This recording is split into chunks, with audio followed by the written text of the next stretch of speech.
Welcome back to Fiction Friction, a podcast where we talk about books, film and TV, and anything else we might want to talk about. I am Bill. And I am Joe. How are you today, Joe? I'm good. How are you? I'm doing pretty well. I'm excited. This is going to be, I think, our first episode where we mainly talk about kind of like the film side of the world. Emphasis on the film. We are not really going to be talking about books today. Yeah, I mean, we'll have our little catch-up at the end, but we've got a lot to talk about. The Oscar nominations have come out, so we want to talk about that a little bit. And then afterwards, we're actually going to do, I saw this on TikTok and I sent it to Joe immediately and said, we need to do this. It's basically a fantasy box office list. You make your own studios, you work out and you choose picks of like what you think is going to do really well, taking into account budgets and like what they're predicted to make. And then you get to kind of sabotage your team, well, not teammates, your opponents, by giving them a film that thinks going to bomb. I'll explain it properly later, but we've just done our list and I think it's going to be interesting. Yeah. But yeah, Oscar nominations that came out, was it last week now? Yeah, and I think so. There's some surprises. We're very behind with them. We are very behind. Everyone's already reacted to them all, but fine, whatever. I felt like we had to talk about them because we both like movies and we like award shows and things like that. Yeah, I try and watch all the Best Picture nominations every year. I didn't manage to do it last year, but I'm going to try this year. But something sad about last year is the only one I didn't see for Best Picture was Anora. Oh, damn. Have you seen it now? No, I still haven't. Oh, okay. I still haven't. And I still attest that the lady who was in I'm Still Here should have won Best Actress. What was her name? Fernanda Torres. Yeah. But oh well, I guess I haven't seen Anora, so I can't fully comment. Yeah, initial reactions to Best Picture. Let's go through them. Okay. So we've got Begonia. Not surprised that that's there at all. Yep. The Academy, they love Yorgos Lanthimos and they love Emma Stone. I'll get onto Emma Stone in a bit because I do have some things to say. Nothing bad. I love Emma Stone. F1, which people were very surprised about. I was surprised in the sense that I wasn't surprised. I think it was one of those films that they needed kind of another, I guess, blockbuster that was pretty well received, and it was that one. Yeah. And Apple has been very, like, the past couple of years has done really well with being in Best Picture. So in that sense, it doesn't surprise me at all. Yeah, I mean, Apple have won Best Picture, haven't they? Yeah, with Coda, which was so random. Yeah. I mean, I think it's nice sometimes that a small movie like that can win, and I think it won because of its subject matter, but not in like a manipulative way. I thought it was a really good movie. I really liked Coda. But I'm not surprised F1 is here at all. The Academy loved Take My Breath Away. What's that called? Top Gun Maverick. They loved it. I think this movie is here for its technical stuff because it's not here for its acting and it's not here for its storytelling. It's here for all the technical stuff because it's technically a very impressive movie. I will admit now I could not finish it. I got about half an hour in and was like, I can't do this anymore. But yeah, I was not surprised in the way that some people were surprised that this movie was here. Yeah, I mean, I watched it and I thought it was fine. I think for me, I'm not a huge racing person, but I think a film could easily like tide me over. Like Ford v Ferrari, I was hooked. I loved that film. Now that was deserving of Best Picture, and this just seems not that to me. Yeah, no. I will say, not surprised it's here. That doesn't mean I think it deserves to be here. I would have much rather seen Avatar: Fire and Ash there instead if they were going to nominate like a big blockbuster movie. For technical stuff, yeah. Yeah. Next is Frankenstein. Guillermo del Toro's Frankenstein. Have you seen this? I've still not seen it. I do need to. I know I'll love it, but I love everything Guillermo does. Yeah. I haven't seen Frankenstein either. I've heard it's not a great adaptation, so I was a little bit surprised to see this here, but the Academy, again, they love Guillermo del Toro. The Shape of Water won Best Picture. He's won Best Director. They love him. So, again, not overly surprised to see this, but it didn't come out with much fanfare, I didn't think. It sort of came out and then it felt quickly forgotten. Yeah, if anything, I'm going to skip ahead just a tiny bit just so I can mention it here, but I was just really surprised that Jacob Elordi got a nomination for Best Actor as well, because it just seemed very like... I mean, I don't really keep up with a lot of like the predictions and stuff, so I don't know where you're sitting with that, but I don't know, I just wasn't expecting it. Yeah, he's Best Supporting, I think, which... Like, I think Jacob Elordi is a really great actor. I'm not surprised that he's got a nomination. Like, I could see that in his future, maybe. For this, it seems, it's surprising. It's surprising. But next is Hamnet. Not surprised this is here at all. This had Best Picture buzz from its very first screening. Mm-hmm. I'm not surprised this is here at all. I've said I think it was a great movie. I'm not surprised. Pretty sweet. Yeah. Marty Supreme. I haven't seen this yet, but the buzz Has it released in been the UK? huge. I Yeah, don't think it has it's yet. out. Yeah, it's Oh out. It's shit, been I out. missed it. It's been out a while. Yeah, I've been trying to Whoops. go and see it, but the showings have been really weird. It's either on at like 11:30 or 8:30. But the buzz has been huge for this movie. I was a little bit on the fence about going to see it. I do want to go and see it because the buzz has been so huge. But it's essentially a ping pong movie. But then people say it's a lot more than ping pong. So we'll see. I do want to see it, and hopefully we'll see it before the Oscars this year. Yes. Next is One Battle After Another. We both Which love was this my movie. favorite film of last year. I was Yeah. checking my letterbox ranking and it's still number one. We both love this movie. Again, the Academy love Paul Thomas Anderson. He's never won Best Director, and It's wild. it is. I mean, to be fair, I've only ever seen this one movie, but he has been nominated a ridiculous amount of times. It's like Diane Warren being nominated like 17, 18 times for the Grammy and just never winning.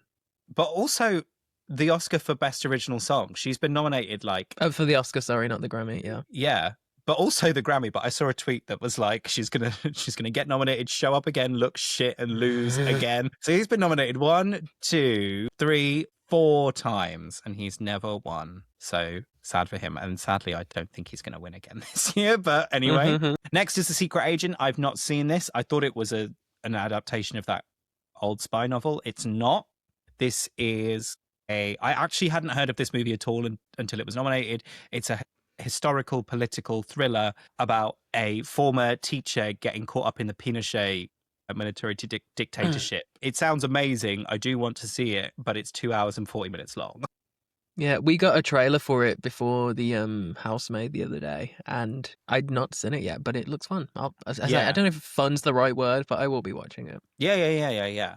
What I'm loving is we're getting more non-English language movies in Best Picture. I feel like pre-Parasite, that just kind of wasn't really a thing. Yeah. This year we have 2, so I think that's great. Sure. Well, that leads me on to the next one, which is Sentimental Value. Predominantly not in English. Again, this is by, I don't know how to pronounce his first name. I'm so sorry. Is it Joachim? Joe? I can't say it. The guy, it's Trier. He's the guy who did The Worst Person in the World, which also starred Renate Reinsve. I watched this the other day. I really liked it. It's really, really quiet and tender and quite sad, but it's a really beautiful movie, and I'm glad that it's getting recognition, because The Worst Person in the World is a really great movie, and I feel like that didn't really get any recognition. I think it's quite a popular movie, but I don't think it got the recognition it deserves, so I'm glad to see this here. Next is Train Dreams. So this is based on a novella by Dennis Johnson about a man in Idaho. He works for the railways in I think it starts in like the early 1900s and follows his life. Had you heard of this movie before it was nominated? Yeah. I mean, I do watch normally like October time. I do start to watch like videos about what people are kind of predicting, and like the Gold Derby, things that happen like a year ahead. I always like to see what are on people's radars and stuff. And I had heard of it. I've still not seen it because obviously UK distribution is poor. I feel like it's getting better though. This is not. It's not going to be in cinemas here. It's on Netflix. I don't want to watch things on Netflix. I don't. No, but if they're a Netflix original, you have to, unless you want to rent a cinema screen. Let's do it. Let's do the Fiction Friction screening. Yeah, the Fiction Friction Film Festival, quadruple F. It's a shame that this hasn't been released in cinemas here. At least it hasn't, to my knowledge, because it's absolutely gorgeous. I mean, this might be the most beautiful movie I've ever seen. The camera work is astonishing. I think this is a real shoe-in for best cinematography. It's absolutely stunning.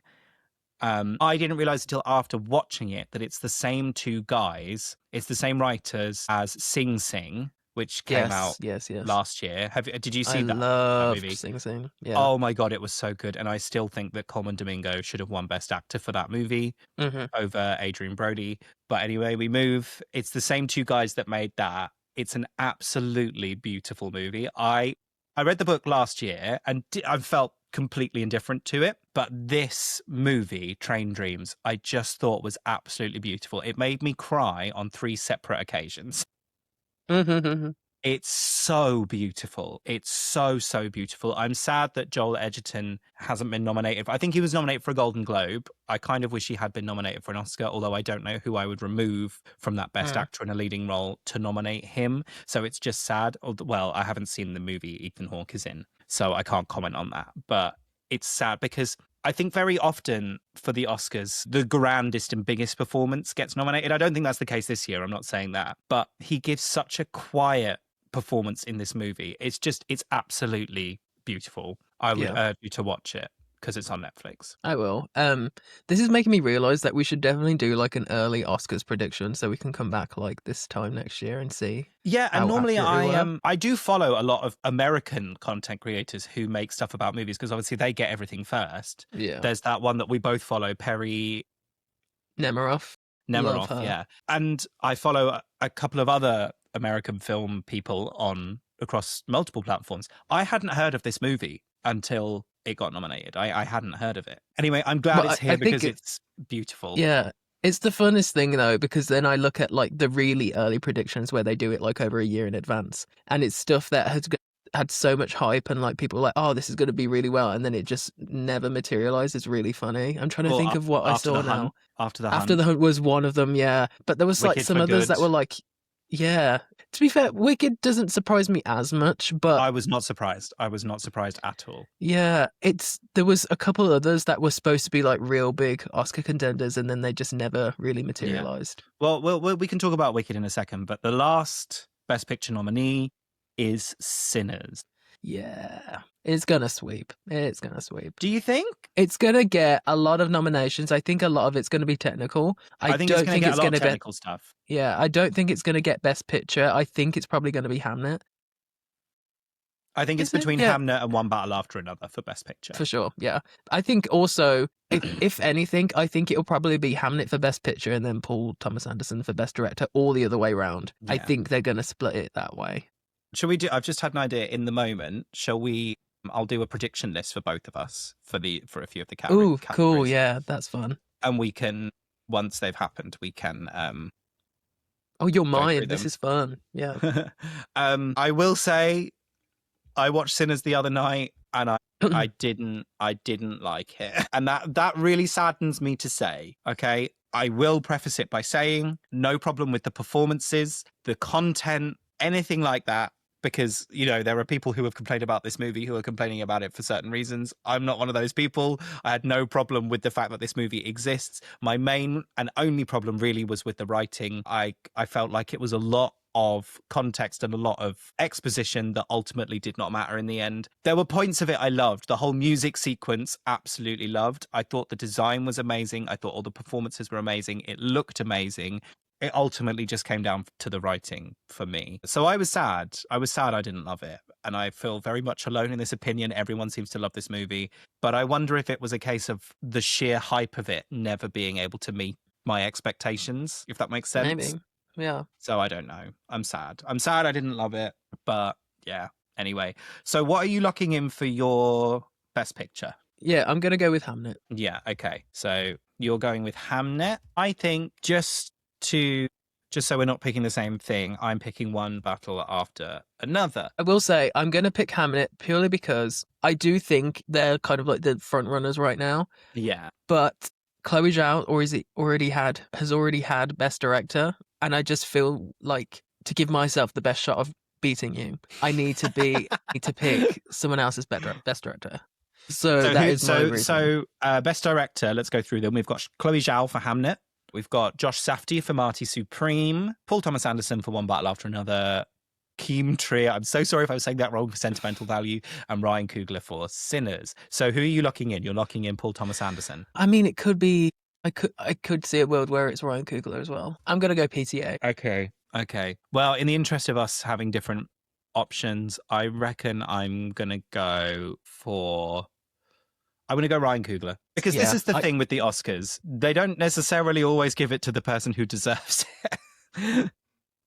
But Ryan, And I'm like not saying any the of these people are direction, undeserving. Yeah. the direction in Sinners, crazy. Like Oh yeah. he made such a gorgeous movie. Like in my, I loved it. I don't know. I think it as well just shows like the range he has as a director, going from what the Creed movies, then to Black Panther, then to this. It's just like, yeah, he's not just Oscar baiting either. He's managed to do that without, I guess, appealing to what normally wins all the Oscars. Yeah.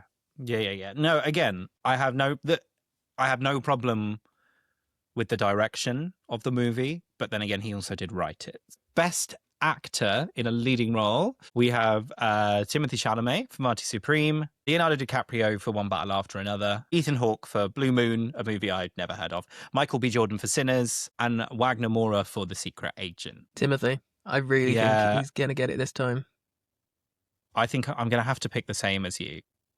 Yeah, I think as well. I saw a thing the other day that the Oscars really love giving Best Actress to young and upcoming talent, obviously with Mikey Madison last year, but they struggle to give it to young men for some reason. Yeah. But Timothée Chalamet, he's been nominated a bunch of times now. I think this is kind of his moment to win. There's a lot of buzz, and I think it just makes sense. Yeah, I think he's going to win this year. I really do. Saying about Joel Edgerton in Train Dreams, I would get rid of Leonardo DiCaprio now that I'm looking at the list. Interesting. I thought he was good in this movie. I'm not saying he was bad, Mm-hmm. but I didn't think it was, an Oscar-worthy performance in my opinion.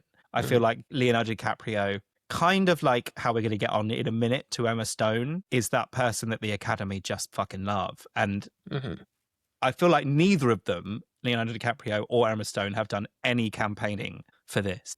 And yet here they are on these lists. So anyway, well, that I think does Emma lead us Stone's on. just like, Emma Stone's just like, oh, I've done this so many times the past couple of years. I'm just tired. Yeah. But anyway, Best Actress in a Leading Role, Rose Byrne for If I Had Legs, I'd Kick You. She's had a lot of buzz around her. Yeah. A lot of buzz. Renato Receiver for Sentimental Value. Emma Stone for Begonia. Kate Hudson for Song Sung Blue. And Jessie Buckley for Hamnet. Now, I'm going to ask the question just so we keep to the format, but who do you think is going to win Best Actress? Jessie Buckley. Yeah. If not Jessie Buckley, I think You think it's going to be Kate Hudson? If it's not Jessie Buckley, I think it would be Rose Byrne. I'd love it to be Rose Byrne. Like, I would not be mad at that at all, because I love her and I think she's been so underappreciated for so long. Like, rewatching even Bridesmaids, she steals it. I mean, they're all like scene stealers, but she is so fucking funny in that film. So I would not be mad at that at all. It's so difficult to be funny generally in a movie. I think it takes real skill. And she is so, like, Spy, she's so good in Spy. So good. So good. I love film. her. Yeah. I love her so much. I wouldn't be mad if it was Rose Byrne, but it's going to be Jessie Buckley. I think we've known it for months and months and months. And it's so deserving. The performance she gives in Hamnet it's career defining. Like, she's just so good in it. And to think she started on I'd Do Anything on BBC One being judged by Andrew Lloyd Webber is kind of crazy. Kate Hudson's an interesting choice, isn't it? It was so random because I didn't even know this film was coming out, and then it just showed up in cinemas the one day. I was like, oh, this seems like nothing. And then I was like, oh, it's being nominated for Oscars. I think Chase Infinity was robbed, unfortunately. Yeah, I do think she should have been there.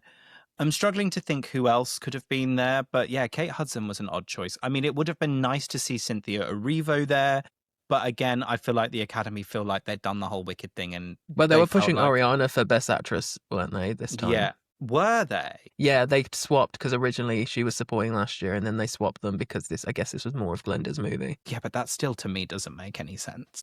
I think they would have had a better shot in stick with keeping them the right way around.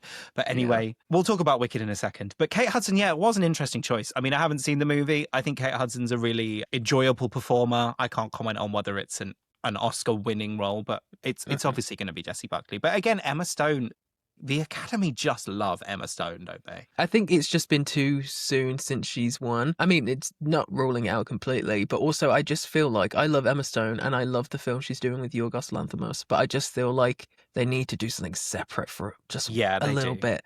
They do. Because it's all just becoming very samey. Like, I love the films, but they are very samey. They've got similar themes. They've got looks similar. I want something fresh, you know? Yeah. Did you see Begonia? Yes. Did you like it? I liked it. I liked it. I think for me, I just really enjoyed Poor Things when I saw it, so I'm just going to compare Yeah. everything to that. But I enjoyed it. Like, I thought she was incredible in it, but like Yeah.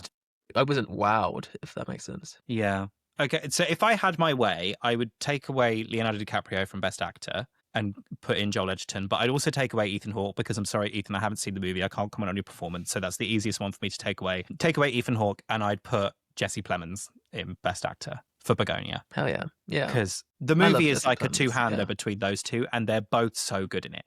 Like, again, this is no comment on Emma Stone's performance because she's so good in Begonia. She's just so good. I think she's the Meryl Streep of this generation. I think she's just so, so good. And I really did like how in Begonia, it really did keep you guessing until the very end. No, I'm not going to say not going to give any spoilers in case you haven't seen it. It really did keep you guessing right until the last like 5 minutes as to whether she was an alien or not. I thought it was really fun. I thought it was really good. But yeah, I do agree that they kind of need to do something different. But I do love the stuff that Emma's picking to do. I really do.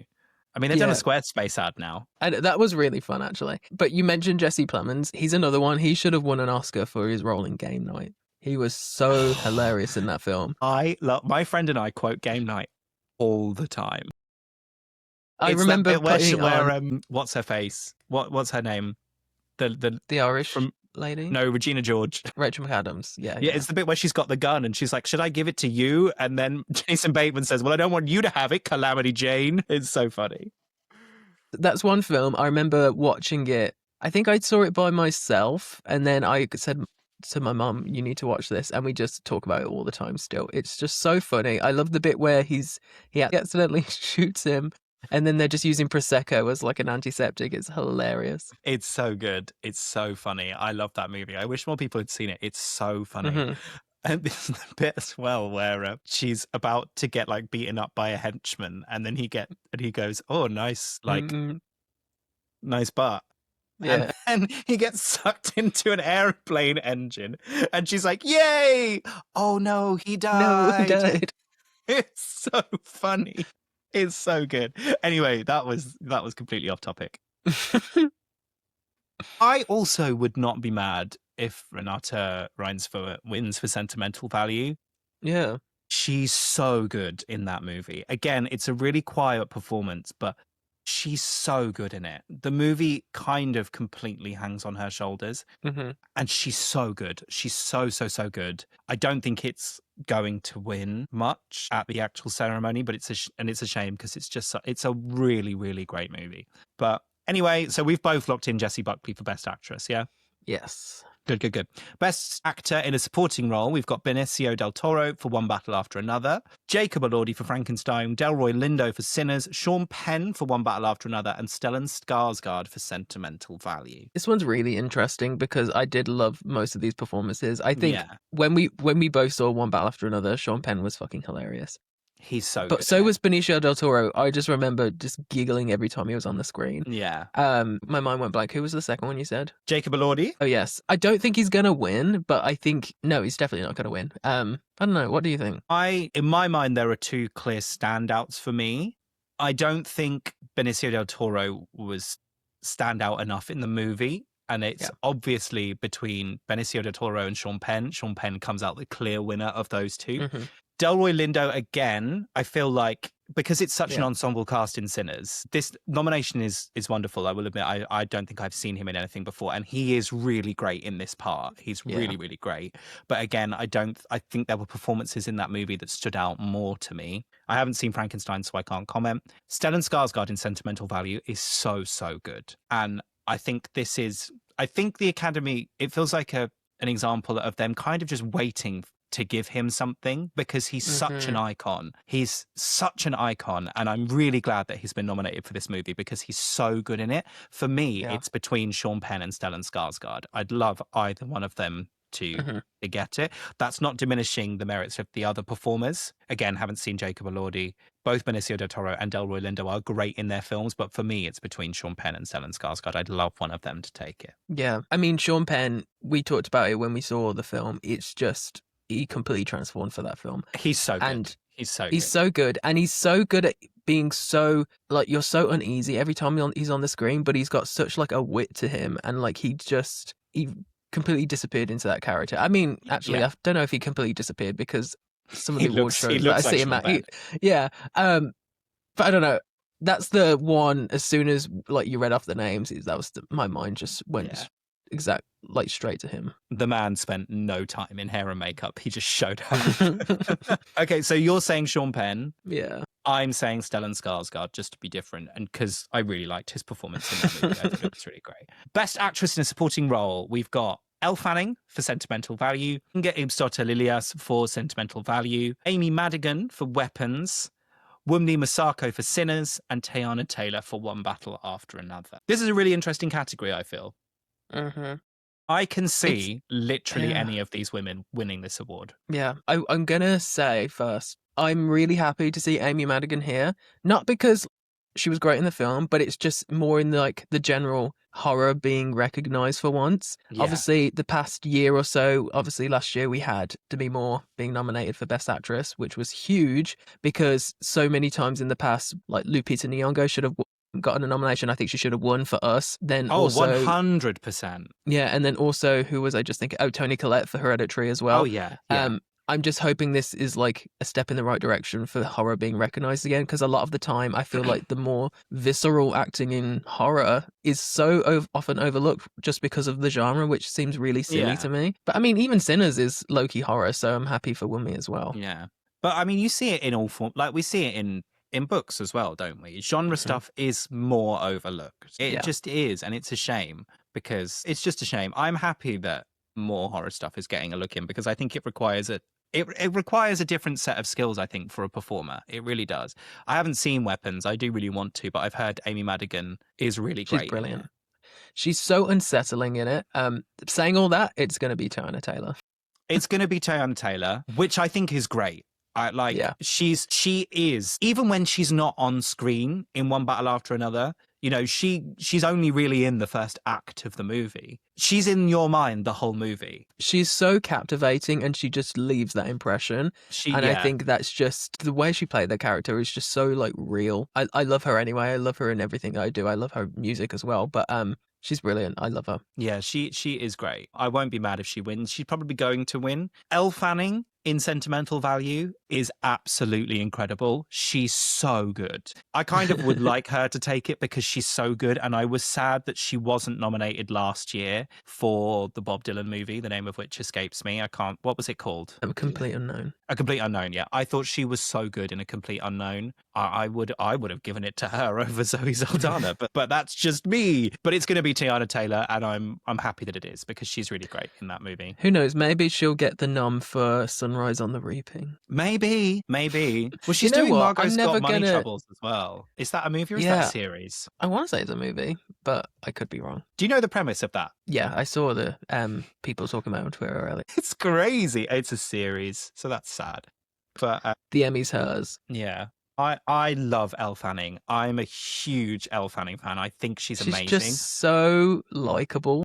So likable. So beautiful. And just, I think, I was saying this to my friend the other day. I really like when like an ex-Nepo baby, I mean, obviously she's still a Nepo baby, or a child star, really proves that they can do it. I think they're not just there because of who they are. I think she's so good. But yeah, it's going to be Teyana Taylor. I'm going to say Elle Fanning just so we've said something different. I'm going to put that out in the universe. Teyana got the Golden Globe, so let Elle Fanning have this one, even though the Oscar's kind of more important. Mm-hmm. I think we should just briefly mention Wicked here, because we talked about it a lot. Yeah, let's talk about Wicked. I want to say I'm not totally surprised that Cynthia and Ariana weren't nominated, just because the film didn't make much of an impression in the end. Like, kind of like the reception to it. I mean, Act 2 has been known to not be many people's favorites anyway. And it's very kind of faithful to the stage adaptation stage. You know what I mean? I think I'm more surprised that they, just because it didn't bomb, but like because it just didn't perform as well as the first movie, that meant it got taken out of like hair and makeup, production design, which I think was really wrong because. I mean, you just look at the film, hair and makeup, especially for like Scarecrow, Tin Man, seeing the behind the scenes of what went into that, crazy. And then I see some of the nominations for hair and makeup. I'm like, Yeah, no, I totally do see that side of it. What I will say is watching the Best Picture nominees last year, I watched all of them bar two, actually, I think. Wicked totally fit within those movies. I could see it within those movies. Wicked for Good, I mean, firstly, it just was not deserving of a Best Picture nomination. It just wasn't. Whereas Part 1 100% was. The movies this year that are nominated for Best Picture, I think, have shown such craft. And I don't think that was there with Wicked for Good. I totally can see that like Paul Tazewell for costumes was deserving of a nomination, but because these movies were filmed at the same time, couldn't you say that he kind of got it for this one because he won it last year? So yeah, that makes sense, I guess. Yeah. I feel like last year they gave those Wicked one, it got like 10 nominations last year. I feel like those nominations were for all of it. And it just so happened that they'd split it in two. So I can totally understand why these people didn't get these nominations, because they're effectively getting nominated for the same work, if that makes sense. Yeah. And I think that's kind of probably what the Academy felt. They were like, didn't we just give them a nomination for that last year? Yeah. Well, I guess then the question is like, why were none of the? I mean, I didn't really like any of the new songs, but at the beginning of like the campaign, it looked like they were both being nominated, and then it didn't happen for either of them. Yeah, that is interesting to me. I thought that would happen. I thought that was a shoe-in. I didn't think they were either of them that strong anyway, but I think it just kind of proves that kind of like the campaign fizzled out for the film. It really did. They didn't do anywhere near as much campaigning as they did for the first one. No. You think when the first one came out, they were everywhere. And for this one, I felt like they didn't really do any junkets. They didn't do any interviews. I saw Michelle Yeoh on Graham Norton, and that was it. I think they kind of knew which way the wind was blowing before the movie came out. They knew it wasn't going to be as successful, as popular, as big, as well received. And they kind of were like, right, that's that period over. And I think they probably just kind of wanted to move on to more things because, you know, it's been like 5 years of their life. So, yeah, don't get me, I think had either Cynthia or Ariana been nominated, I would have totally understood why they were there. I think they both give great performances in what is ultimately not a great movie, but I do totally understand why it was completely shut out this year. I do. It's sad because I do like there were craft people who I think deserve it, but yeah, it's not to say as well like the movie wasn't great. Like, still enjoyed it because like Wicked has been such a big part of our lives for so long. And I don't think it was an awful adaptation of the second part of Wicked, but everyone's like forever known that the second part of Wicked just isn't as strong. Like the music isn't as catchy as the first part for the most part. All the heavy hitters are in Act 1. So it really doesn't. When like initial numbers came out box office wise, I wasn't surprised that it wasn't doing as well. Yeah, no, neither was I. I mean, it did fine. I think if I released a movie and it made like $550 million, I'd be happy with that. But compared to like the $800 million of the first one, you know, it is what it is. It is what it is. I want to talk about Best Original Score for a second. Okay. Just because, well, I think Sinners is going to win it. Sinners is going to win. Yeah, I agree. Ludwig Göransson, he is an incredible composer. He is. He's so versatile. Hamnet is nominated. So Max Richter's score for Hamnet is nominated, which I thought was really interesting because I think the whole score is built around On the Nature of Daylight. So that to me was interesting that they nominated it because it's not, I would an original score. It's based around pre-existing music. Yeah. So I'm not saying every track on that score is a complete copy of On the Nature of Daylight, but it was just interesting to me. And also, whilst I think the music in Hamnet was good contextually, removed from that, I think it was kind of just generic synthy, minimalist music. So, Yeah. Yeah. Do you think the listeners can tell that you're a composer, IRL? I'm not a composer. You're I would close like to enough. be. Kind Yeah. of. But yeah, I mean, I like Max Richter. I find his stuff a bit plain sometimes. Ludwig Göransson's going to take it. Like, he's going to win. I thought the music in One Battle After Another was also great, Yeah. but it's going to be I Ludwig just think of Göransson. that scene when they're like over the hills and stuff when Sean Penn was not Sean Penn, like the hitman or something was going after Chase Infinity's character. Yeah. I just remember being in the cinema just like, oh my god, the music. Yeah, but yeah, I agree But with it you. was, I mean, for me, it was the bit where Tiana Taylor's just like running. She's just going Yeah. out for a run, and that really intense piano is playing. But yeah, it's going to be Ludwig Göransson. This year, actually, I feel like we should talk about it a little bit. This year is the first year that we have an Oscar for Best Casting. I'll go through the options. We've got Hamnet, Marty Supreme, One Battle After Another, The Secret Agent, and Sinners. Sinners. Sinners is going to take it, I think. Yeah. I think they won Best Ensemble or something at, was it the Golden Yeah, Globes? And something that's like just that, kind of yeah. the same thing. I think it's going to be Sinners. I think all of these movies, I think, deserving of it, though. for sure. But that in my mind immediately, as soon as you listen, it just like Sinners just is like the most realistic and obvious choice there. Yeah, definitely. I think, as I've already said, for my many quibbles about Sinners, the cast is absolutely excellent in it. Let's just rattle off a couple of other things, because there's a couple of interesting stuff that is still here. Best production design, you've got Frankenstein, Hamnet, Marty Supreme, One Battle After Another, and Sinners. I think it's going to be Sinners. Yeah, for sure. Best cinematography, you've got Frankenstein, Marty Supreme, One Battle After Another, Sinners, and Train Dreams. I really hope it's Train Dreams, but I can see it being Sinners. I can see it being all of those, to be honest. Best makeup and hairstyling, you've got a nomination for a horror movie in there. You've got The Ugly Stepsister, which is a Norwegian black comedy horror movie. It takes the motifs of, like, in Cinderella where they have to cut off like the heel and the toe and stuff like that. It takes that idea and makes it into a body horror movie, which I would think, love it if it won. I would love it. I think it would be such a as I was mentioning before, it's such like a step in the right direction for horror. It would be perfect if he won. I've not seen the film yet, but I've seen so many clips, so I know what everything looks like, and it is grim. So I think it would be awesome if it won. The first thing I thought of when I heard of this movie, I was like, Bill would absolutely love this. Smashing Machines, I think only nomination is best hair, makeup and hairstyling. This is really interesting to me. So obviously this is the other Safdie brother. This was a huge movie that people really thought was going to get Best Picture. They thought Dwayne Johnson was going to get an Oscar for it.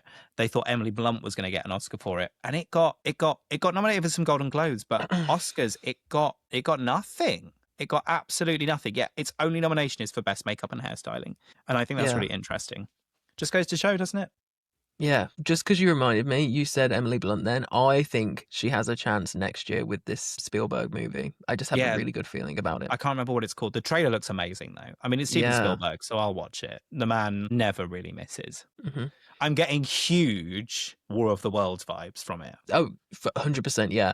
But also now, I'm like, I wouldn't be surprised, even though the trailer really feels like Aliens, I wouldn't be surprised if it's just not, and it's just completely something different. Yeah. The alien noise in it is terrifying. Like, that, it's horrible. Anyway, the last sort of controversial one I kind of want to talk about is best costume design. I'm sure you've probably seen the discourse about this. So it's Sinners, perfectly normal. Marty Supreme, I think a normal nomination. Hamnet, normal. Frankenstein, normal. In an ideal world, I think Frankenstein will take it because the stuff that Mia Goth wears is absolutely exceptional in it. It's gorgeous. But the final nomination for best costume design is for Avatar, Fire and Ash. No, I know this conversation, but I've seen also like a lot of the costumes that were obviously like conceptualized, and they're gorgeous. But I know some people are going to have things to say about it because obviously it is all like 3D sculpted, and then I don't know how the words are, but then like visually added. But like I guess the costumes are still being designed, so that's exactly what I was going to say. People have been getting all up in a tiz about this, and I just think those costumes still have to be designed by someone, don't they? Just because they're not tangible and physically real doesn't mean that I mean, some of them will be, like all the stuff worn by the people. I mean, I know it's just normal like military fatigues or whatever. Yeah. But yeah, I thought it was an interesting nomination. The category's not called touch and costume what it feels like. Best costume design you can hold in your hands. Yeah. But yeah, I mean that I don't think Avatar will win or anything, but I remember whenever I watch the films, I'm just like gorgeous like pieces that people wear. Like that's something I do notice. Beautiful gowns. Beautiful gowns, beautiful gowns. So the last one is Best Visual Effects. You've got Avatar. Avatar Fire and Ash, F1, Jurassic World Rebirth, The Lost Bus, and Sinners. The Lost Bus is that movie with Matthew McConaughey in it where he has to go and save somebody from a forest fire. It's going to be Avatar, isn't it? Like, I just wanted to look at the long list for this movie because the long list is really interesting. You've got Captain America Brave New World, which I always find it really interesting that Disney, they just want to win Oscars, I think. So they will submit literally everything. So Captain America Brave New World was submitted for Best Picture and Best Actor for Anthony Mackie, which is just crazy. It's hilarious. But Brave New World, I mean, ultimately, I think everyone just kind of forgot it. And also, I think the visual effects in it were not great. They weren't great. If any Marvel movie should have been nominated, and honestly, I think Fantastic Four should have, purely for that scene in space. Yeah. The black hole scene is gorgeous. Yeah. So both First Steps and Thunderbolts were both on the long list. How to Train Your Dragon, the live action one, fine. Lilo and Stitch, Yeah, sure. Mickey 17, a movie that I think ultimately got completely forgotten. Minecraft movie, and Mission Impossible: The Final Reckoning. I'm really surprised that wasn't there because the visual effects in that movie were great. But yeah. Jurassic World being there just seems really random as well. But I guess I mean, it's ILM. It's all and the visual effects were, I think, the only good thing about that movie. I hated that movie so much, but yeah. So I'll read through our predictions. So for Best Picture, you've said Hamnet. I've said One Battle After Another. Best Director, you've said Paul Thomas Anderson. I've said Ryan Coogler. Best Actor, we've both said Timothée Chalamet. Best Actress, we've both said Jessie Buckley. Best Supporting Actor, you've said Sean Penn. I've said Stellan Skarsgård. Supporting Actress, you've said Teyana Taylor. I've said Elle Fanning. Those are our predictions. When is the actual ceremony? It keeps moving back. Is it like March or April now? It is March 15th. After that, we will look at our predictions and we will see what we got. How exciting. So exciting. And then the winner will win nothing. Yeah, I think as well then after the Oscars, we should do a really early prediction for next year, just for the fun. But I guess we should kind of move on to the other bit of the episode. Yes, this is not going to take long, I don't think, because we already did it just before the podcast, just because we didn't know how it was working, and it was pretty easy, but it did take like 20, 30 minutes. So it would have been a lot of dead air. Yes. So basically, it's called Fantasy Box Office Game. It is basically the same if you've ever played fantasy football, which we have not, believe it or not, where you're basically choosing teams who you think would win. And then I think in fantasy football, like you bet stuff so you can win if like the team wins and blah, blah, blah, blah. But I'm going to read you. I'm just going to explain in the best of my ability with like how you play. So Fantasy Box Office is a draft game where you become a movie studio executive, building a slate of films and competing to earn the most profit from box office performance.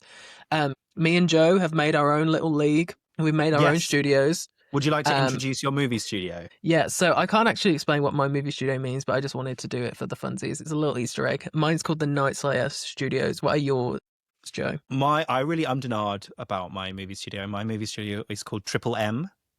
M being because I have 3 cats and all of their names begin with M, so it's Triple M. So beautiful, so beautiful. I was really intrigued to see if you were going to describe the name of your studio. I can't. And I was like, he's not going to explain that. So, I guess a little bit of background is there's the movie calendar, so there's different seasons. So the release calendar for movies normally January to April is winter, summer is May to August, and then fall or autumn is September to December. Right before each season starts, your legal draft from wide release movies scheduled to be released that season. So we've done winter this time, so up to I think the end of April. Obviously, we're at the end of January now, so we missed out a couple of them, and not gonna lie, there was not much to choose from because the beginning of this year is really dry anyway, and normally it is for the beginning of the year. We'll say as well, you do get to choose one that is like throughout the whole year that you think is going to be like a huge hit. So we'll go over that in a second. Like big movie, isn't it? Yes. So we've done that. We made our draft, so we'll go through them in a sec. You have your hit pick, which is the one I said, where I'll read what it says. The first pick of the draft is your hit pick for the year. This pick can come from any point on the calendar, is not restricted to one season. This is your chance to call your shot on what you think may be the biggest film of the year. So we did that. Then we did the seasonal picks, which is all the winter stuff. You've got your alt pick, which is basically the movie that will come onto your list if one of your other movies gets moved out of the season or it gets postponed or blah, blah, blah, blah, or cancelled. And then the fun part, you got to pick a bomb pick. So you get to pick a film that you think is going to be the biggest disappointment, that's going to lose money, and it gets added to your opponent's like kind of sheet. So if that loses $100 million, that gets taken off of their total at the end. So it's really fun, and I think we've picked some good ones, but we also did have different kind of strategies behind it. Yeah, but also we didn't realize that it gets added to your opponent's one, so I wouldn't have picked what I picked had I known that. And then I will say as well, if you don't know, box office, you can go look at the budget on Wikipedia, but it's not going to be fully accurate because that is just production budget. You've got to take into account as well marketing, which is normally double that to get like the kind of final budget. They multiply it by 2.5. So that is how it's all worked out. And then you can see as the films, so everyone kind of ends up in the negative to start with. And then you kind of, as the year progresses, move on. So we'll get to come back to this every so often. And it's going to be really fun. So I'm going to pull up our league now. I think we've got some really fun choices. I've already got mine up. So I'm going to talk about my main pick. So my main pick is The Odyssey. I did not want to pick that, but Bill got to pick first. I would have picked what Bill picked. But so I'm ummed about this. But also we didn't realize going into it we would only get to pick movies from December. From the winter period. So I might not have picked this, but this was the first thing that came to mind. I probably might have picked Dune Part 3 or maybe Avengers. But I've picked The Odyssey. This is Christopher Nolan's new movie. His movies normally do insanely well at the box office, and I don't think this one will be any different. Oppenheimer, a movie that I think if you gave it to a different director, a biopic about the guy who made the nuclear bomb, I think that might have flopped if you gave it to someone else. But because it's Christopher Nolan, I think his name holds such weight. I think The Odyssey is going to do super well. Its budget is quite high. It's 250 million. So it needs 625 million to break even. But I think it will do that. The sheer star power in this movie as well is insane. Yeah. I think with Nolan as well is that his films always do well. Even during COVID, like Tenet did pretty well considering. Yeah. I don't think it will hit like Oppenheimer numbers because that was boosted by Barbenheimer, and I don't think they're going to be able to like recreate that. You say that, but Interstellar, a movie which to me doesn't hold like mass appeal, was $773 million. Million, not billion. $773 million. So obviously that was also a time. So yeah, but that was also a time that like space movies were really in. Like we had The Martian, we had Gravity, and they were all kind of doing well. But I guess we'll see. Yeah. I will say, have you seen Internet Racists Are Mad? Because Lupita Nyong'o has been cast as Helen of Troy. Well, presumably was cast months ago as Helen of Troy, but they've just announced that that's who she's playing. And it's insane to me that some people will be like, well, it's not historically accurate. It's like, it's based on Greek not fucking myths. real. It's not real. It's not real. Also, Lupita Nyong'o is the most beautiful woman in the whole entire world. And she's been cast to play the most beautiful woman in history. Like, to me, that's perfect casting. I just think, I mean, the cast for this movie is insane. You've got Tom Holland, Matt Damon, John Bernthal, Anne Hathaway, Lupita Nyong'o. Like, it's such a huge...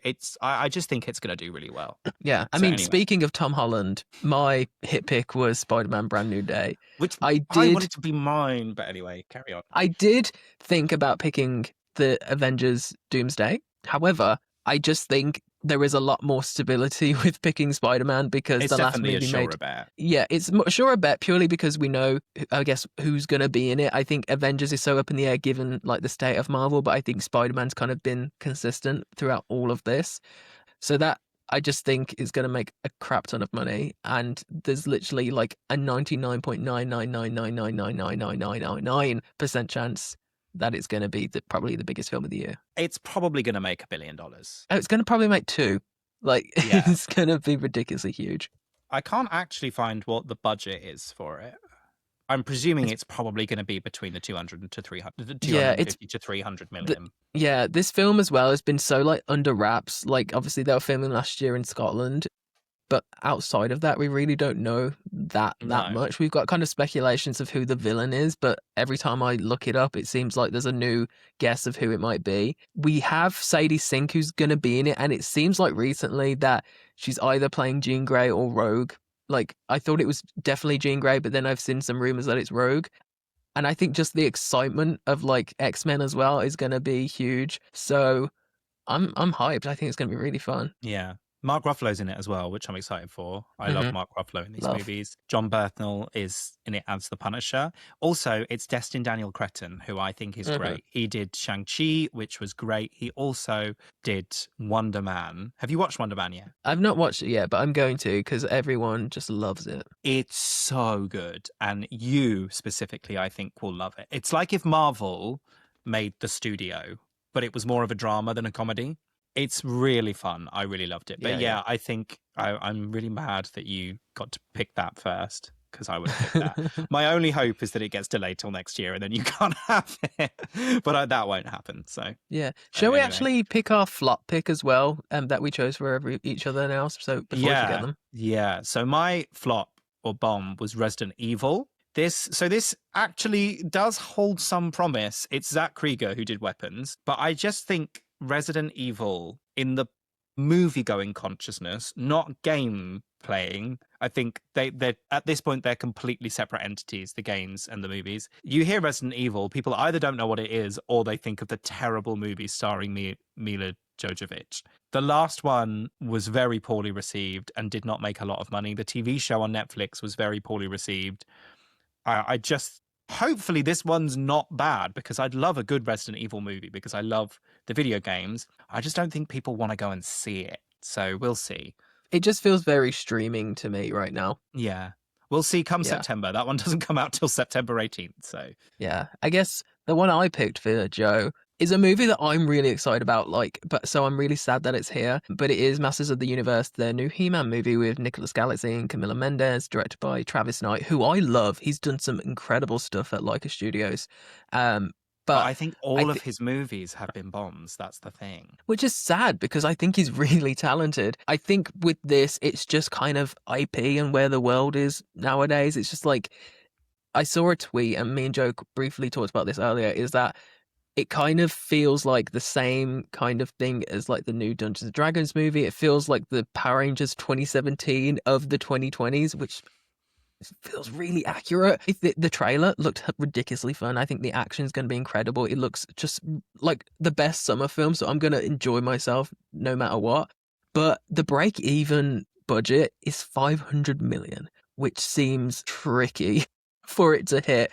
And who knows? I'd love to be proven wrong, but I just don't have a lot of hope for it right now. No, I think it's going to be fun. I thought the trailer looked absolutely stunning. Visually, I think it looks really fun. But we'll see. We'll see. I mean, We'll did see. you see the stupid tweets where he'd got like his name and he had his pronouns underneath, and like, I can't believe they're bringing pronouns into He-Man. He-Man. And I Yeah, was like, are people that dense? Like, yeah, no, they are that dense. So that's the thing because they don't know what pronouns are. Like, you know, when those people are like, "Oh, I don't have pronouns." It's like, well, of course you have pronouns, you idiot. What am I supposed to refer to you as? Just like a God. non-conforming entity? Like, the thing is, to say you don't have pronouns is even more woke than saying that you do. So, they are idiots. They are idiots. Anyway, I'm going to rattle through all of my picks really quickly. So the sure bet for me was the Super Mario Galaxy movie. I think this is going to make a Yes, shit ton of money. I The would have first one picked cost that. over $1 billion, and I got to pick it first. Mm-hmm. Next was Project Hail Mary. I'm hoping this makes a lot of money because The Martian was really popular when it came out. So I don't know whether people, obviously we're readers, we know that they're written by the same thing. And it is in the adverts, it's in the trailers that they're based on books by the same people. So we'll see. So Project Hail Mary is there. I've got Hoppers. This is the new Disney Pixar movie. Goat. Lizard, lizard, Yes. lizard, Yes. lizard. That one. Goat, which is a Sony animated movie. I've got Pillion, which Pillion has a very, very low budget. So any money that it makes is money earned, money in the pot. Ready or Not, again, has a low budget. if it makes more money than that budget, it's money that I'm getting in my I think pot. it's just garnered a lot of fans since the original film as well. So Yeah. hopefully that works out in your favor. And the Yeah, cast, like Sarah exactly. Michelle Gellar's in this new one. And Yeah. I feel like that might help. Good Luck, Have Fun, Don't Die. This is the new Gore Verbinski movie. This looks really fun. It's a guy travels from the back from the future to try and save the world to save the world from a rogue AI. So it's kind of like the last Mission Impossible movie, but it looks fun. It looks fun. But to be honest, like we said, the picks were a little bit dry. So we had to pick some movies that neither of us had ever heard of. Crime 101 is the new movie with Chris Hemsworth and Halle Berry in it. I wouldn't have It picked looks this like a one parent normally. movie. It Like your looks like parents would go see it. yeah, but it's also got Mark Ruffalo in it as well. I'm now learning Yes. from looking at the poster. Barry Keoghan's in it too. Oh, actually, I can see that now that you say that. He's wearing got a crazy bandana. blonde wig thing. Yeah. Yeah, I mean, have you seen his hair now? If you're listening and you don't know about Barry Keoghan's new hair, we're not going to say anything. Just go Google it, and that'll be a fun thing for you to do. So Crime 101 is there, and The Bride. The Bride was my alt pick. The Bride has quite a big budget, but this is the new movie directed by Maggie Gyllenhaal. She has a lot of good faith after writing and directing The Lost Daughter, I think, and this is starring Jessie Buckley and Christian Bale. Yeah. So I'm hoping... Did I describe what an alt pick was? Yeah, I think so. I think so. Okay. So maybe... I wonder if we can swap an alt pick out, like if one movie... So say Crime 101 bombs for me, but The Bride makes $500 million. Can I swap them out, I wonder? No, well, an alt pick is like if something got moved, it's just kind of like a contingency. Damn it. Well... So anyway, those are my picks. Yeah. For winter. Interesting. Yeah. As we were saying, beginning of the year is always a bit slower. So there's a couple of big movies that we were able to choose from, but the rest are very small. So I think the summer one is going to definitely be a bit more flashy. So I'm excited to do that one eventually. But my first pick immediately was Wuthering Heights. I think the amount of talk about this film, good or bad, is just going to mean ticket sales. And the early reviews are low-key saying that it's really fun, really good in the sense that, like, they're all just like, throw the book away, just come watch it. And I think that's, if you don't know, that's why Emerald Fennell has put it in quotations, because it is a version, not an adaptation. So I'm really excited to see it. I can't lie. Like, I've read Wuthering Heights, but I don't have like a huge connection to it. So I think I'll enjoy it anyway. And I think, one, it's going to be gorgeous. And two, I think Emerald Fennell knows how to make a talking point, and she's done it again. She did it with Saltburn. Everyone went and saw that. I feel like when I saw it in the cinema, but then it was when it was on Prime that it really blew up. Yeah. So I think it's just going to be huge. What is the budget for this actually? Break-even budget's 200 million.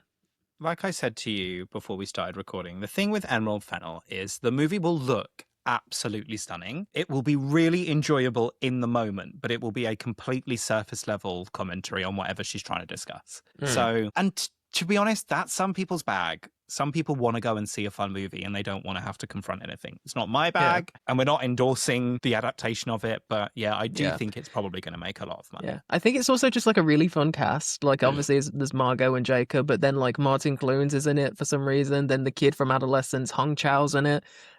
I'm really excited, and it comes out in like next week, so I shall be seeing it. Yeah, my next one, Michael Jackson, is probably going to make $1 billion. Honestly, I think there's there's a few biopics that would do ridiculously well, and I think this is one of them. There's rumors that this might be split up into 2 films. We'll see.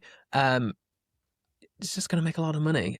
I then also picked The Drama, which is the new movie with Zendaya and Robert Pattinson. I picked this one because it's not an expensive film to make anyway, but 2, there's just so much uncertainty of what this film is. There's rumors that it's really fucking weird, and I think that's just gonna, I don't know, I think the pairing as well, people are just gonna come out just for them. Like, they're in 3 films together this year, which is really wild. So that one. I then also picked Mother Mary, which is the new movie with Michaela Cole and Anne Hathaway. From what I know, it's like one of them's a pop star. I forget. It might be Michaela Cole. I can't remember. But then I think Charlie XCX and Jack Antonoff are doing the music for this. So maybe if it's not huge, it's still gonna hopefully at least turn a profit. I picked Forbidden Fruits, which is kind of been on my radar for a while, but they've just released a teaser or like a poster or something, and it's basically, I don't think this will be huge in any means, but I think it'll get at least a cult following. It's basically a group of, I think it's like ballerinas who decide to go kill someone. I don't know, I could be wrong, but like really great Gen Z cast. It will definitely have some sort of following. Mother Mary it's got Hunter Schafer in it, Oh, and Charlie perfect. XCX and Jack Antonoff have done original songs. They haven't done the score, Yeah. but it's also Okay. got Sean Clifford in it, who I absolutely Mm-hmm. love, and Jessica Brown Findlay, Wow. as Okay, in, stacked. as in. Yeah. Oh no, I'm getting her confused. I thought she was. I always get her confused with the girl who played the woman who played Susan in the Narnia movies, but she's actually from Downton Abbey. But they do Yeah. look similar. Yeah. Anyway, carry on. I also picked How to Make a Killing, which I had never heard of. It's the new Glen Powell movie.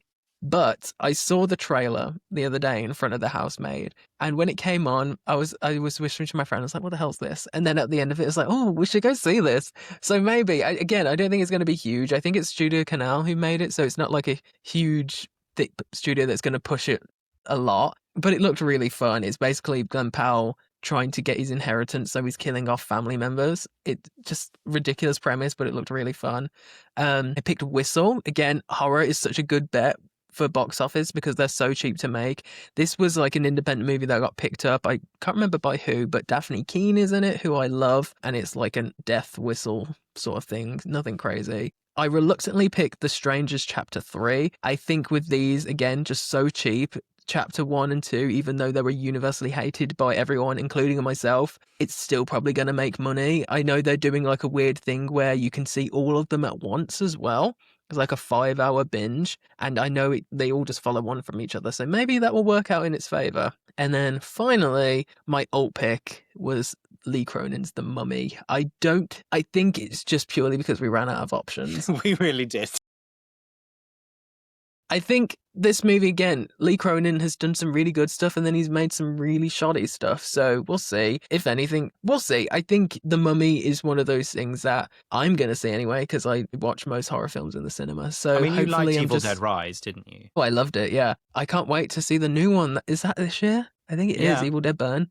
It is. That's going to be in my list. Okay, It's yeah. not him, though. It's not him. No, it's not. But I'm excited. I think this is such a fun idea. I'm glad I saw this because I think it makes some good content. And I mean, Mother Mary is an interesting choice as well because it's A24. Yes, and they're getting better at distribution, so hopefully. But so this will be end of April that we can, I guess, talk about this. Yeah. And then we'll get to plan the summer one, which is going to be a lot more flashy. Obviously, all the big blockbusters are then. But then also the autumn to December kind of one is got some big hitters coming too. Yeah, well, it'll be interesting. There are some, in movies I'm excited to see, mostly towards the end of the year. I mean, I think my two predominantly most anticipated movies for this year are The Odyssey and Doom Part 3. So, so it's a big year for the movies. You know, one of mine, obviously, like Sunrise on the Reaping, I think it's going to be really big, purely because like you compare the interest for that book compared to like the interest for the ballad, exponentially bigger. It was the biggest book of the year in the UK, at least. I'm not sure about the US. But then also Narnia. I think Narnia's been like my franchise for like since I was a kid, so I'm really hoping Greta Gerwig does it justice. I don't think we'll be able to include that. No, we can't because it's only got a very limited release. But they have got it in IMAX, which I'm very happy about. Yeah. I mean, we both love Greta Gerwig, so yeah, I'm excited for anything that woman does. Anyway, I'm going to propose we change the format slightly. I don't think we should talk about one thing either of us have been doing because neither of us do anything. I think we should just talk about one thing we've been reading, one thing we've been watching, and then call it a day. Okay. So what's one thing that you've been reading, William? I've only started reading just again because I'm finally off deadline. I just finished Wild Dark Shore finally, and I loved it. Crazy ending. You would love it. You need to read it. I'm going to. Is it Charlotte McGonaghy? Yeah. Yes. Brilliant book. It is life-changing, life-altering, incredible, superb, brilliant, shit on it, throw in a blender, everything. It's so good. And then I'm kind of just in like a thriller kick. Like I'm back to writing fantasy stuff right now, so I always have to read kind of the opposite. So I'm reading The Ghost Writer by Julie Clark. I literally have read 5 pages of it, but it's basically about this woman who's a ghostwriter, but her dad was a convicted serial killer, but then killings start happening again, and I think he's in prison or dead, and people think it might be her. Really fun. Again, just kind of like, I nearly said slop. It's not slop. It's just kind of like easy reading. It's complete slop. I feel like the word slop is just used so much now. Yeah, it is. But yeah, you just associate it with AI now. Yeah. I've been reading a couple of things, actually. I read a novella because it was really cheap on Kindle a couple of days ago that I think you would like. It's called Help Meet.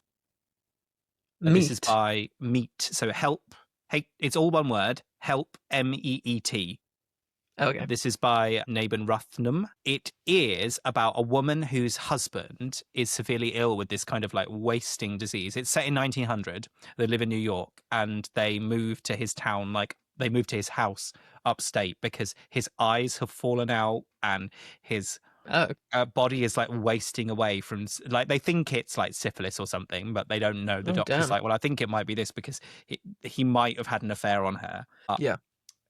It's like body horror that becomes kind of like another sort of horror. It's really short. I think it's only like 100 pages, but it Hmm. was so good. I think you would like it. Yeah, that sounds So that great. was really good. I have also read Half His Age by Jeanette McCurdy, Oh, yes, you have. which I hated so much. I mean, don't get me wrong, I read it in a day, so that was good for it. But again, I feel like I'm being slightly contrarian because loads of people seem to love this book.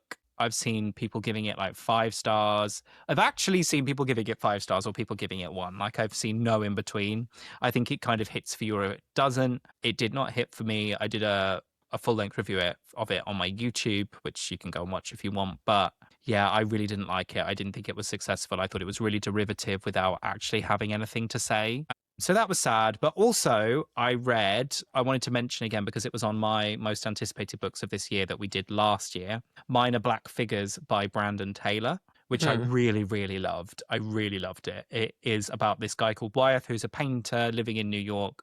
And he starts this like quite intimate relationship with a guy who used to be a priest. It's about art, it's about the context within which art is created, the meaning that we give it. It's about relationships. I just really loved it. It's really Hmm. expansive, but really intimate. It's a little bit too long. It took me like 4 weeks to read because I kept like having a break from it and going back to it because what I don't want to read in January or the beginning of February are huge, long, intimate, and slow books because that's just not Yeah. what gets me excited to read. Yeah. But I really loved it. Really loved it. Slightly too long, but I really loved it. Anyway, what's one thing you've been watching? Again, not watched a lot, but I did. I wanted to go see the new 28 Years Later movie, but I was going with all my friends, and 2 of them hadn't seen any of them, so we put a pause on that. So hopefully, I'll see that next week. But we went and saw The Housemaid again. It was fun. It's still fun. It's still a fun movie. I do think it's a little bit jarring in the sense that Amanda Seyfried is just acting her ass off, and then Sydney Sweeney's there, but I don't know. I think I can't remember if I talked about it in the last episode on one of the episodes. Maybe I I'm don't not think sure. you've spoken about it at all. I think you've spoken about it to Oh, me, okay. but not. Okay. Well, yeah, it's a fun movie. It's a great adaptation of the book. It's very similar. I think Frida McFadden had some input, and it's very clear that that's the case. It's very enjoyable. It makes sense why it's made a shit ton of money because Yeah. it's just one of those things. I think it's a little annoying how people are trying to spin it as like, oh, Sydney Sweeney's back. Like, she's the reason this has succeeded. It's like, this has succeeded because the book is huge. It's Yeah. not because of Sydney Sweeney. If anything, she's the worst part of the film. Yeah, fun film. Yeah. I mean, someone we didn't talk about when we were talking about the Oscars is Amanda Seyfried. A lot of I people thought love she was her. going to get nominated for the Testament of Anne Lee. Is that what it's called? Yeah, I think it's just a little bit too kooky for them, isn't it? Also, it was released in like 2 cinemas Yeah. on the North Pole, and that's it. So nobody got to see it. So that's a shame because I've heard she's absolutely incredible in it. But she seems to be going from strength to strength right now. I love her. So, She is so funny. she was nominated for an Oscar a while ago. She won an Emmy.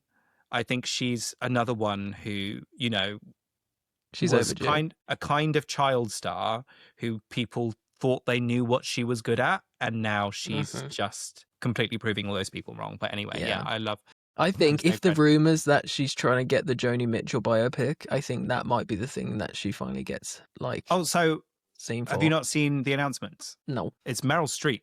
Uh, So it's Meryl Streep and Anya Taylor-Joy. okay. Yeah, Oh, I think oh. these are. I haven't seen an official announcement, but obviously Meryl Streep will be playing her as an adult, like when she's older. Yes, here we go. Cameron Crowe biopic. Meryl Streep is confirmed. Hang on. Oh, okay. So this is a Rolling Stone article. Meryl Streep confirmed to play Joni Mitchell in Cameron Crowe biopic. Go away. I do not want to subscribe to your newsletter. Rumors first about Streep's casting first service in July last year, with How did Oscar-winning I miss actress this? playing an older version of Mitchell in the film, while Anya Taylor-Joy was later rumored to portray the singer in her younger days. Interesting. I think So there it's, we are.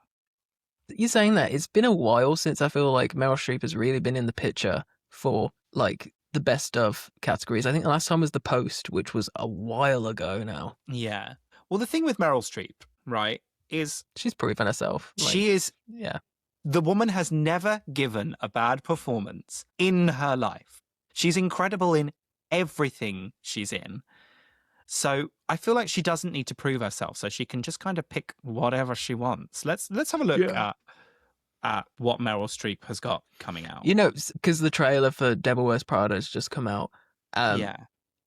I find that direction to be very interesting. They've basically given Miranda dementia, which No, they haven't. I don't know. It Haven't. seems like they have. No, right. So I've seen some people talking about this. I don't think they've given her dementia. What I think they've done is she's either the character is pretending not to remember her because it was a huge embarrassment for her and it's like a point of contention. Or she just doesn't remember someone who was her assistant 20 years ago, which for me makes total sense. So we'll see. I don't think she's got dementia. So the only upcoming movies that Meryl Streep has are Hoppers, where I think she plays Lizard. the villain. I've seen a clip of her recording and she's great. And The Devil Wears Prada 2. That's it. Well, maybe she's clearing her schedule for Joni Mitchell. Yeah, maybe. We'll talk about it a little bit right now, but we spoke about it before we started recording. I'm a little bit sick of all of these people being like, movies look so ugly now. It's all digital. It's all terrible. And most of the best picture nominees, but also best cinematography this year were all filmed on digital. Like, do you think movies look more ugly now? Do you think that's a thing? Yeah, but it's just color grading. I think Exactly. a lot of the time, a lot of the because there's so many films that come out that are gorgeous and they're on digital, but it's just I think it just takes a lot longer maybe to. I don't know the logistics of it all, but I think they've just become so I don't even know how to describe it. It's just maybe it's a Marvel thing because every Marvel film became grey, so maybe they're like, oh, this is the standard now. But I'm hoping that we move away from that because I do miss just being assaulted by color. I mean, we go through phases. Do you not remember how every movie in like the late noughties, early 20s was kind of like a greeny, sluggish brown? I feel like we have Saw to thank for that. Like, Yeah, those movies are exactly. ridiculously green. Like all movies were like a greeny, sluggish brown. So I think we go through phases. I don't think all movies are ugly. Like I've already said, Train Dreams, which came out last year, filmed on digital cameras, because I actually looked it up. I was like, right, I'm going to look this up. Is it digital cameras' fault? And it's not. It's the most beautiful movie I've ever seen, and it was filmed on digital cameras. It's all about lighting and color grading, not the camera that you're using. So yeah, anyway. The thing I've been watching is Fallout, the TV series. Yeah. I absolutely love it so much. It's so fun. I love the games, big fan of the games. I've been a big fan of the game series for a really long time. And Fallout does a really fun thing is it takes things from the games and the universe, but it just makes its own story because I don't really know how you would adapt to a story from any of the games because obviously it's like a big RPG. The player character is yourself. They're one you make. So I don't know how they would adapt that. They've just made a really fun, intriguing story. It's fun first. It's always fun to watch. It looks incredible. It's like one of the best looking TV series I've ever seen. It's a really great example of color grading. It looks kind of grainy and like it's filmed on film. The visual effects are amazing. Everyone is doing an absolutely incredible performance. Ella Purnell is great. Walton Goggins, he plays the ghoul, which is basically someone who's like been subject to a lot of radiation for a really long time. He's incredible. Noseless. He is noseless. It's just so fun. It's set in a retro-futuristic world where like the world has been decimated by nuclear warfare. So people are kind of a bit weird and crazy. Ella Purnell plays someone who lived in a vault. A vault is like, it kind of is like a nuclear bunker, but unbeknownst to everyone is these nuclear bunkers, which rich people signed up for before the world sort of fell 200 years ago, were actually these big experiments to be done on humans. It's just really fun. I really enjoyed it. The second season's just ended. So I'm kind of sad we're probably not going to get another one for a year and a half, because that's how TV works now, is you never really know when something's going to come back. I'm hoping, because this was renewed months ago, this was renewed way before the second season actually even started airing, which I think was a really good sign. I was really looking forward to it going into this. I was like, they clearly have enough faith in this for it to already be renewed. So hopefully we get it next year. So we'll see. We'll see. I feel like Abbott Elementary is the only one that's like finishing a season and airing a new one within the same year nowadays. Well, to be honest, with these huge TV series, like, I do understand there's a lot of post-production. Game of Thrones were doing it yearly. Yeah, but Game of Thrones doesn't look that great now when you watch it back. Yeah.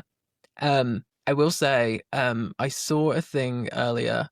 What was it? Oh yeah, because obviously Percy Jackson has it just finished airing its episodes, something like that. I think so, yeah. Season 3, they're already it's coming out later this year already. Yeah. Which is wild to me, because it was like 3 years between season 1 and 2. Yeah. I have been watching Percy Jackson, by the way, and it's really fun. Yeah, that surprised me. I thought we were going to have to wait a lot longer, but I think they realised that the kids are They're like aging up. adults now. Like the jump between season 1 and 2, it's supposed to have been like obviously like a summer, and it doesn't look like that. Like 4 years. Yeah. I just looked. The only longer release between Game of Thrones was between season 7 and 8. We had to wait 2 years for the last season, which is so funny. To wait 2 seasons for it to be terrible. Yeah, I mean, Fallout actually between season 1 and 2 was only a year and a half. Yeah, and like I was going to say, it didn't feel long. Yeah, like I say, it looks so good. The visual effects in Fallout may be the best I've ever seen in a TV series, bar maybe Rings of Power. But again, it's Amazon. Like, they're just putting so much money into these TV series, but it shows. You can see it. It looks so good. Yeah. So, yeah. While we're here, actually, and you mentioned Amazon, I want to quickly mention, I realize we've been doing this for an hour and a half. Amazon released the Melania movie. Yeah. So I actually was looking to go to the cinema, not to go and see the Melania movie, but I saw that it was on at the Odeon, and I was like, surely no one's booked a ticket. But there were 2 sold for both showings. I haven't checked mine, but I just see loads of people going and looking, and there's just like nothing. I think it's just hilarious. I saw that the whole of Scotland on opening weekend, they sold 24 tickets. Well, I think on opening weekend here, it made something like $30,000, which, to be fair, I'm surprised it made that much. Yeah, there's did you see like kind of like the thing that was happening? I want to say it was Philadelphia or Chicago somewhere. And maybe it was somewhere else. Basically there was an ad on Craigslist where they were offering £50 for you to go see the movie, but you had to sit through the whole thing. So there was someone on TikTok who went and saw it 4 times and got paid $200. I don't think I could do that for £200. Like, I'm really poor, but I couldn't do it for £200. I mean, the Republican people are kind of going a bit crazy for it, as they kind of always do. Like, did you read that long tweet that I sent you from that man? Yes. Yeah. It was so funny. I'll read the whole thing for you now.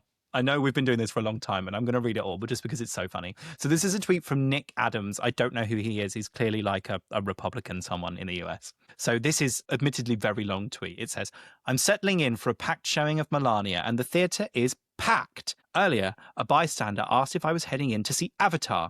I stopped dead in my tracks. Avatar? No, son, I curtly replied. I don't watch woke movies. I'm here to see the groundbreaking documentary about our incredibly talented First Lady. The man's 2 little girls began jumping up and down, pulling on his sleeve and begging, Daddy, we want to see Melania. But he stammered, I thought you girls wanted to see Zootopia too. No, they said, now nearly shouting. We want to see Melania. She's the most beautiful First Lady ever. Their father was scrambling, stressed out and disorientated. Girls, I'm afraid you aren't the only ones who are captivated by President Trump and his beautiful wife, I said, kneeling to get on their level. Virtually everyone in the theatre is here for the 7:30 showing, and it's been sold out for days. Tears began to well up in their eyes. But I said in a hushed tone. I happen to have a few extra tickets with me, and I'd like you and your dad to have them. They jumped for joy and began hugging their father. He looked relieved as he wiped the sweat off his brow. Raise these girls right, I whispered. Teach them to be classy, conservative women of faith like Melania. Don't let them become like Meghan Markle. Capiche? Don't worry about me, son, I told him with a twinkle in my eye. I've already got 2 tickets for the next showing. So that didn't happen. That did not happen. Oh my God. It even read like fan fiction. It did, like, it just, that didn't happen. That did not happen. Anyway. And no matter how brainwashed a child is by a Republican parent, they never would choose the Melania movie over Zootopia 2. Zootopia 2. Of course they wouldn't. Of course they wouldn't. Stupid fuck. Oh, that's hilarious. Anyway, on that note, what a note to leave it on. What a note to leave it on. Anyway, thank you so much for listening to this episode of Fiction Friction. I'd be surprised if you made it this far, to be honest. We've been talking for a long time. Long time. Can't wait to edit this one. Anyway, Bill, where can the people find you on the internet? You can find me at Bill Reads on TikTok or Bill Reads LOL on Instagram because Bill Reads was taken. I am Joe.Reads on TikTok, Joe.Reads with 2 S's on Instagram, and Joe Reads on YouTube. Like I say, my got a review of Half His Age up there, which I thought was fun, which you can go and watch right now. Okay, well, we'll hopefully see you in a fortnight's time. We've been a bit rubbish releasing this. This episode's already late, so it's been a January, guys. It's been a January, but it's over. It's February now. We're 6 whole days into February. Anyway, thank you for listening. We will see you next time. Goodbye. See you later. Bye.